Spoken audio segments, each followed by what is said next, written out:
meu nome é Roberta Del Giudice, eu sou advogada de meio ambiente e vou falar um pouco para vocês sobre adequação, CAR e PRA. A legislação florestal ela foi alterada, aprovada em 2012, a Lei 12.651, e o que são essas siglas CAR e PRA e o que elas têm a ver com restauração. O Código Florestal ele tem três principais obrigações. A primeira é o cadastro ambiental rural, que é um cadastro eletrônico que todo imóvel deve conter e tem que ter as principais características daquele imóvel ali, definindo onde é que tem vegetação natural, onde é que tem área de uso, hidrografia, e tudo isso é feito num sistema online. A segunda obrigação são as áreas de preservação permanente, que devem ser mantidas com vegetação natural. Elas protegem a estabilidade geológica, os recursos hídricos, né, a paisagem, ali o fluxo gênico, a biodiversidade. Então, elas têm uma localização específica dentro do imóvel, está lá definida na legislação. A terceira obrigação é a reserva legal, que é um percentual do imóvel que deve ser mantido com vegetação natural. Isso varia de acordo com a localização e com o bioma do imóvel, né? Onde é que o imóvel se localiza. Se for na Amazônia Legal, é de 80%, Cerrado dentro da Amazônia Legal é 35%, Campos Gerais e todos os outros biomas brasileiros é de 20%, do imóvel que deve ser mantido a título de reserva legal. O Código Florestal ele foi alterado em 2012, por causa de uma forte pressão para a redução da proteção que é conferida pela lei, e aí tinha diversos imóveis que tinham desmatado sem respeitar os limites legais. E aí, para trazer esses imóveis para a legalidade, foram estabelecidas regras de transição. Então, essas regras de transição são aquelas que buscam trazer para a legalidade os imóveis que tinham sido desmatados além do limite previsto na legislação, até 22 de julho de 2008, que é um decreto que estabeleceu multas para desmatamento de reserva legal de APP. Essas regras de transição, elas trazem um processo de adequação desses imóveis. Esse processo foi denominado Programa de Regularização Ambiental. E aí vem a segunda sigla, que a gente falou lá no início, PRA, é o PRA. E essa adequação deve ser alcançada em 20 anos, um processo que demora até 20 anos, né?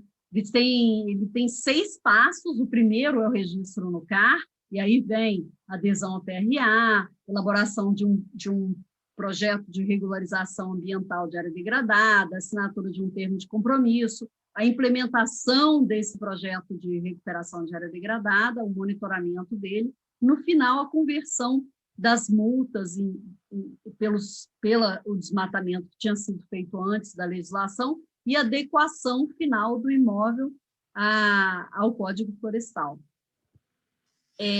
O PRA, ele separa, então, ele em 2 momentos, né? A restauração, ela acontece aí de acordo com o momento em que houve o desmatamento, que é antes ou depois de 22 de julho de 2008.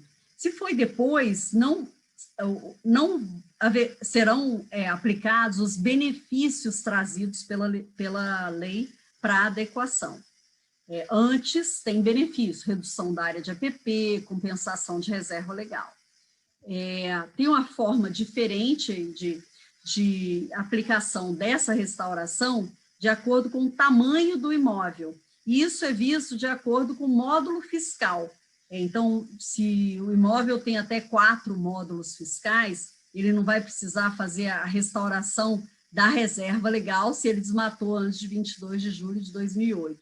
O tamanho do módulo é por município. Eu coloquei aqui um link onde você pode verificar o tamanho do módulo de acordo com o município. As APPs de topo de morro, elas são iguais para pequenos e grandes imóveis, E as APPs de rio, nascentes, lagos, elas variam de acordo com o tamanho do imóvel, e aí eu trago aqui uma planilha para você poder verificar qual é o tamanho da APP de acordo com o tamanho do imóvel. A recuperação da APP ela é diferente da recuperação da reserva legal, como eu falei, ela tem que ser localizada naquela área, né, no entorno do rio, no entorno de uma nascente, e ela tem um limite de quantidade. Então, ela pode ir no imóvel até 2 módulos fiscais, ela só pode ir até 2% da área. Se o imóvel tem um rio que cruza ele todo e que a dimensão da APP ia dar uma área maior do que 10% do imóvel, esse proprietário não será obrigado a fazer toda essa restauração. E mesma coisa para 2 a 4, que vai até 20% da área do imóvel. Esse limite ele não afeta a sobreposição da APP na reserva legal. Então, quando você sobrepôs a APP na reserva legal, você não vai poder reduzir esse percentual de 10 a 20. Ele só se aplica à APP que está fora da reserva legal. A restauração da APP ela pode ser feita por meio da regeneração natural de espécies nativas, plantio de nativas, aí você pode ter parte de regeneração, parte de plantio, e pode ter também plantio de exótica nativa, com ocorrência regional e exótica em 50% da área que está sendo restaurada.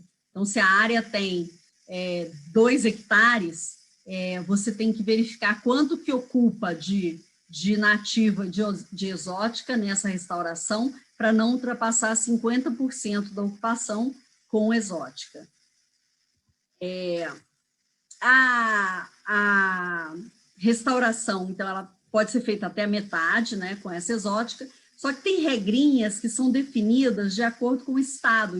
Cabe ao Estado definir regras para restauração. Por exemplo, se pode usar agrotóxico para controlar exótica invasora, se o processo de restauração, você pode utilizar uma exótica de ciclo longo, se é só até o primeiro ciclo, por exemplo, usou eucalipto, aí teve o primeiro corte do eucalipto, você vai ter que eliminar todo o eucalipto ou até vai retirar mais ciclos daquele eucalipto, né? Deixar crescer novamente. E se você pode usar espécies não lenhosas, não perenes e de ciclo longo, como o de ciclo longo, como o uso de leguminosas e outras, né? Quer dizer, ciclo curto. Isso vai ter que ser definido pelo Estado. A recuperação a parte que você não recupera da APP, ela também não vai poder ser usada de forma tão intensiva quanto a área de uso normal, em que não era uma APP protegida pelo Código Florestal. E aí tem que verificar se aquela área vai ser utilizada com as boas práticas agronômicas. Eu coloquei aqui quais seriam as regrinhas para a utilização dessas áreas, para ficar à disponibilidade de vocês. A reserva legal, ela permite, além da restauração, ela permite a compensação em um outro imóvel. E aí tem 4 formas de você fazer isso. Faz um contrato de arrendamento, você compra um outro imóvel e fala que aquele ali é minha reserva legal, você doa um imóvel dentro de uma unidade de conservação ou adquire um título que representa uma reserva legal, que é a cota de reserva ambiental. É possível colocar a APP que você está restaurando dentro da reserva legal. Tem uma série de detalhes assim, no código como esse, né? Você vai somar, desde que isso não leve a ampliar o desmatamento. Então, você só pode colocar a APP dentro da reserva legal se o desmatamento foi anterior a 22 de julho de 2008. Você não pode fazer um novo desmatamento. A reserva legal também pode haver o consórcio com espécies exóticas, desde que não ultrapasse 50% da área a ser recuperada. Então, a exótica combinada com nativa pode ser frutífera, até frutífera nativa, frutífera exótica, em sistema agroflorestal. Eu trago aqui um exercício, né, para vocês verificarem se compreenderam esses conceitos que eu trouxe. Vou esperar uma resposta desses exercícios e qualquer dúvida também estou à disposição. Espero que tenham entendido um pouquinho mais sobre Código Florestal. Um abraço, boa sorte a todos.